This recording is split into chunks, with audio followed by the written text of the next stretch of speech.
aujourd'hui, on a décidé de sortir vu l'incident qui s'est produit aujourd'hui, donc vous pouvez le constater avec vos yeux. Donc le bâtiment E de l'ESEA qui abrite les filles donc, de plusieurs années confondues, donc dans les toilettes se trouvant au rez-de-chaussée, dans l'aile gauche, c'est effondré, le toit s'est effondré. Donc sachant également que des étudiants donc, de deuxième année venaient tout juste de sortir de ces toilettes. Étant donné également que ces bâtiments dont je vous parle étaient ultérieurement jugés par le COUD inhabitable, donc qui devaient être détruits, donc a été vraiment jugé réhabitable par le COUD pour qu'on puisse faire habiter nos étudiants. Parce que, comme vous le savez tous, comme le vient de le dire le président, donc au début nous avons trouvé un consensus pour qu'on puisse loger nos étudiants, c'est-à-dire le GAP qui devait être logé dans les 4 bâtiments que vous voyez ici et qui se trouvent dans un site où doit être construit des bâtiments de l'AMSA. Mais à notre grande surprise, à l'ouverture, c'est-à-dire le 22, donc nous nous sommes retrouvés ici dans le campus social et sans logement. Et nous avons immédiatement saisi les autorités du COUD qui nous ont dit finalement que l'accord ne pourrait pas être respecté.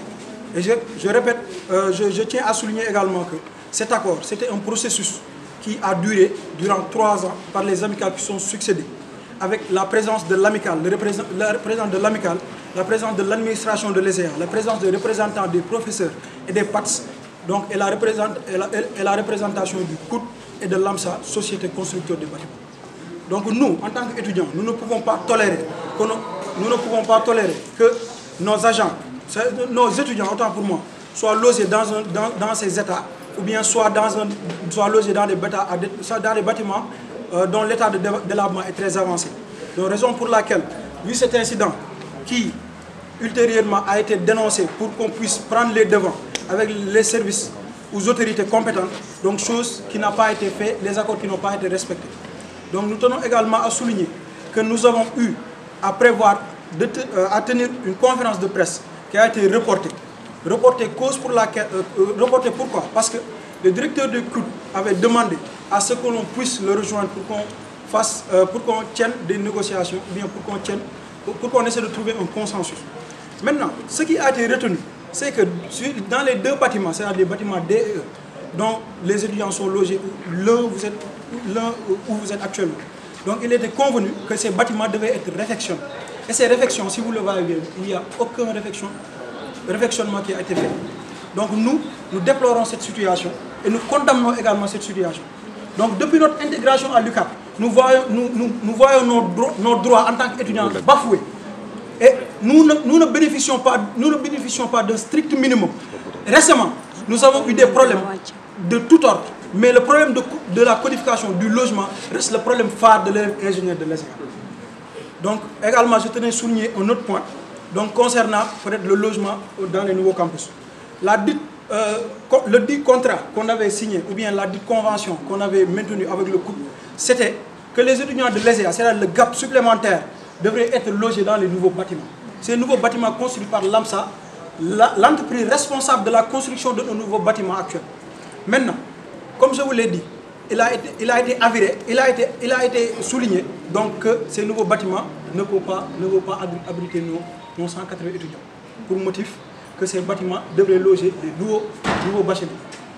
Et il est avéré, on a fait nos investigations et il est avéré que ces bâtiments dont on parle logent actuellement, ou bien devraient abriter actuellement des étudiants de 3e, 4e et 5e année pour vous prouver le non-respect du COUD sur l'étudiant de l'ESEA. Nous, notre devoir, c'est peut-être, on est venu ici pour étudier. On est là pour étudier, nous sommes des élèves ingénieurs. Et si vous avez bien regardé l'historique de l'ESEA, nous avons contribué tant bien que mal à l'amélioration de ce pays, avec la construction ou bien avec la mise en place de documents de développement, en commençant par les PDC, en allant jusqu'au PDD, les plans de développement communal et départemental.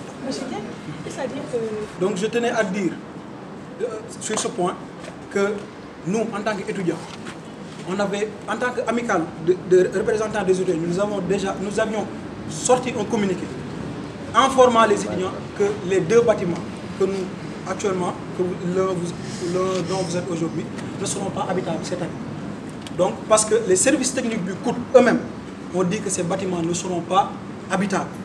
Maintenant, comme je vous l'ai dit, la conférence de presse qu'on avait eu à tenir dernièrement, qui a été reportée, qu'on avait prévu de tenir et qui a été reportée.